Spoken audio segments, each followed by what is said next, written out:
Hello friends, namaskar. నేను ఈరోజు భగవద్గీతలోని 2వ అధ్యాయంలోని 8వ శ్లోకానికి మరియు 9వ శ్లోకాలకు భావాలను వివరిస్తా. భగవద్గీతలోని 2వ అధ్యాయంలోని 8వ శ్లోకంలో అర్జునుడు శ్రీకృష్ణ పరమాత్మతో ఈ విధంగా అంటున్నాడు.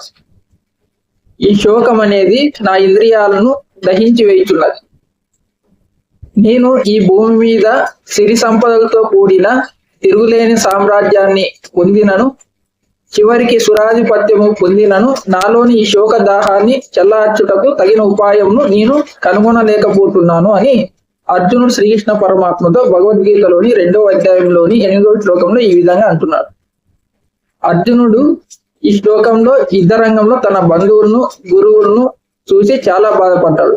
ఆ శోకము ఏ విధంగా ఉంటుందని, ఆ శోకం అనేది అతని ఇంద్రియాలను శక్తిహీనం చేసేలా ఉంటుంది. అంటే అది చాలా భరించరాని బాధ అని మనం అనుకుంటాం. అంటే అర్జునుడు ఈ శ్లోకంలో బంధువులను, గురువును చూసి పడే బాధ అనేది చాలా చాలా అంటే ఆ బాధ అనేది చాలా పెద్ద బాధ అని మనం అర్థం చేసుకోవాలి.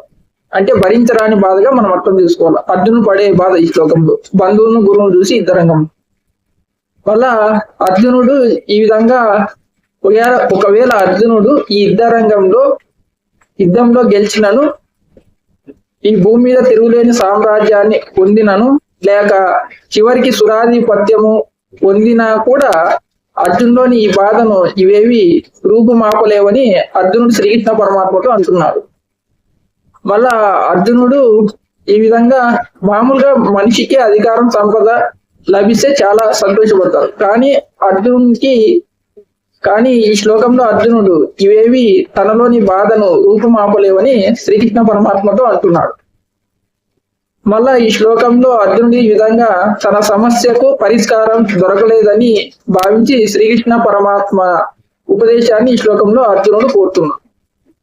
మళ్ళా భగవద్గీతలోని 2వ అధ్యాయంలోని 9వ శ్లోకంలో అర్జునుడు శ్రీకృష్ణ పరమాత్మతో ఈ భగవద్గీతలోని 2వ అధ్యాయంలోని 9వ శ్లోక భావం ఏమిటంటే, శత్రువులను వణికించు అర్జునుడు ఆ విధంగా పలికిన తర్వాత శ్రీకృష్ణ పరమాత్మతో ఈ విధంగా అంటున్నాడు.